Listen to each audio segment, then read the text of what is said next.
Hey there, it's your friend Patty here. So today we're going to dive into a hot topic, are smoothies healthy for weight loss? So smoothies can be a way to start your weight loss journey if it's done right. If not, they can pack on pounds as fast as a daily box of pasta or a loaf of bread. But smoothies can also be packed with lots of nutrients. They are actually very easy to make and they can be pretty filling if they're done right. But let's be clear, I do not believe that they are a long-term solution for sustainable weight loss. Now, please don't hate me for that last line. Here's a great example of why I don't think that this is your best sustainable option. So let me give you an example. I'll assume that you're watching this video and you might be considering smoothies for weight loss, and you might be new to the concept and you're doing a little bit of research. So I'm guessing that in the beginning, you're going to jump on Google, do a bunch of smoothie recipe research, and every week you're going to load up that fridge with ingredients that you need to be successful. Now, this might include things like fruit, yogurt, healthy fat source, let's call that coconut oil, and what you want to thin it with. So we'll call that a nut milk, like almond milk, coconut milk, something like that. In order to make a smoothie every day, that it will be satiating and satisfying, you might even buy a little bit extra so that you have a variety to choose from. Now, I don't know where you live, but in Maine, if I shopped for that list each week, it would cost somewhere in the ballpark of 40 or 50 bucks. So let's say that's $6 or $7 a day. That doesn't sound too bad until you remember that you also need to buy food for lunches, dinners, snacks if you eat them. You need to feed the rest of your family. You get it. Usually I see people do this for a month, maybe two, and then they give up because of the expense, boredom, lack of success. Those are really the top three reasons I found that people fail with this. Now, I'm not saying don't do it, or that you can't be successful with it, or that it's even bad, but it needs to be done right. But I want to give you a little different way of thinking of things. Now, what if I told you that I spend that same amount of money, but it lasts me an entire month? I am full until 1 o'clock in the afternoon, and I am able to lose and maintain my weight at will. Now, I won't go into how that works, but if you're interested in learning more, just let me know. But I digress. Now let's go over how you can actually start to make smoothies in the beginning. But remember, these should really only be used while you're learning to create a sustainable diet and lifestyle that you can do for the rest of your life. If you want lifelong change, then you'll need to adopt those changes that you can see yourself doing for life. The fact is, there are a lot of fad diets that will help you drop weight fast. But then what? Most of the time, you'll end up going back to those habits that are ingrained in your brain that got you the extra weight to begin with. And within 6 months to a year, you're right back where you started, maybe worse. Maybe you've even gained more, which often happens. And there's a science to show why this happens. But the most important fact of that science is that it's far more harmful for your body to yo-yo the weight than it is to keep the extra weight on. No, don't misunderstand me. I'm not advocating for staying overweight. There are many, many reasons that it's really important to keep your weight at a healthy level. That includes better sleep, reducing pain, improving your mood, more energy, reversing or managing diabetes, reducing hypertension. It improves insulin resistance. It improves your self-esteem. It decreases the risk of stroke. It enhances your heart health. It improves mobility, lowers your cholesterol, brings down your triglycerides. It can clear your skin and give you less anxiety. You'll have a better mood. You'll get fewer colds, meaning strengthened immune system. Your food will actually taste better. It helps to lower the risk of heart disease. It improves your sleep apnea. It reduces joint pain. That's just to name a few of the many, many reasons why I'm advocating for this long-lasting health by losing weight the right way. Yes, it is a little bit more work. Anything that is long-lasting will be, and all good things come with time. Changing your patterns is part of this. So, as I mentioned, I will have future videos on several of them, I'm sure, introducing simple ways to make this diet and lifestyle modifications a little easier.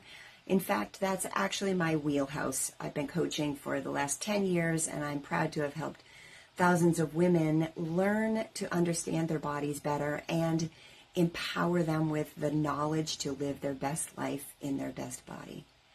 But more on that for another day. Now, when it comes to making a smoothie, here's what you should include if you're going to jump into this for assistance in the beginning. Stick with leafy greens like spinach, kale, and other greens. These are really high in fiber and they have essential nutrients. Low sugar fruits, like berries primarily. These are really high in fiber and low in sugar, and they will have a low glycemic index. Your proteins want to be things like full-fat yogurt, protein powder. Make sure that they don't have extra sugars in them. Then your healthy fats will include avocados, flaxseed, other nut oils, coconut oil. These will give you sustained satiation and energy. Now, when adding liquids to your smoothie to thin it, you choose unsweetened things like almond milk, coconut milk, or other nut milks. Now, let's talk about what you should avoid. Your high sugar fruits like bananas and mangoes are going to spike your blood sugar and pack on the pounds. Outside berries, most fruits will do the same. Next, avoid added sugars and syrups. I'm talking about things like honey, agave, or any type of syrup or sugary sweetener. While they taste great, they will work against your weight loss efforts even if they're in small amounts. And after omitting those for a month or so, I promise you won't even miss them at all. Fruit juices are the next thing to avoid, and these are unnecessary sugars that significantly reduce the benefits of a healthy smoothie. Even if they're no sugar added and they're from natural sources, they add unnecessary carbs and the natural sugars. Now, too much protein powder is another ingredient to be aware of. First, quality matters. Know what's in your protein powder and choose clean powders with no unnecessary additives like sweeteners or even flavorings. Excess protein can actually turn into fat, and here's how. Protein powders often contain other nutrients, and if they're not accounted for, the carbohydrates and the fat content in the protein powder added to the rest of the contents in your smoothie can lead to weight gain.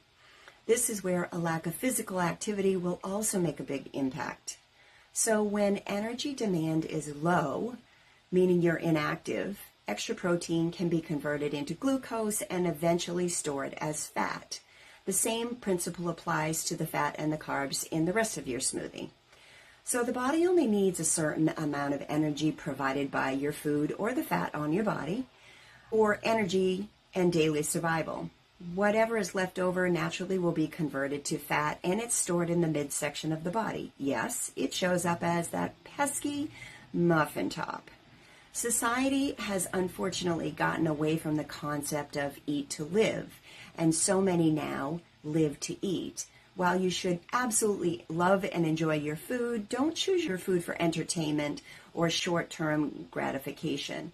We all know where those habits lead, and it's not pretty. Another noteworthy tip is to track so that you know exactly what is going into the smoothie. I'm talking about fat, carbs, and protein. These are called macros. And you can do this by using any number of apps to track your food. There's lots of great ones out there. But the one that I've used and I recommend to my clients is called the Chronometer. I'll actually include a link down below, and you can check it out if you'd like to. So let's review. While smoothies can be used as a temporary tool for your weight loss efforts, they should really only be used while you're establishing healthier eating habits and lifestyle changes, and I would recommend that they be temporary. Relying solely on smoothies, as I mentioned before, is usually not sustainable. So instead, focus on these sustainable changes such as balanced diet, incorporating whole foods and high quality proteins and plenty of high fiber vegetables. Make sure you get in regular exercise, pick an activity that you love, and just stick with it. Hydration is important, drinking plenty of water throughout the day, especially when your body tells you it's thirsty. Mindful eating is important, paying attention to your hunger and your fullness cues that your body gives you. These healthy habits also aid in adequate sleep and stress management, which is a bonus. Now remember, weight loss is a journey. It's not a race. Smoothies can be a helpful tool in the beginning, but the key to lasting results is a balanced diet and a healthy lifestyle. So enjoy your smoothie if you like, but just don't rely on it forever. Cheers to a healthier, more sustainable you. If you enjoyed this video, drop a comment or let me know with a quick like. And I invite you to subscribe and hit the notification bell for more tips on living your healthiest life. And until next time, be good to yourself and be good to others.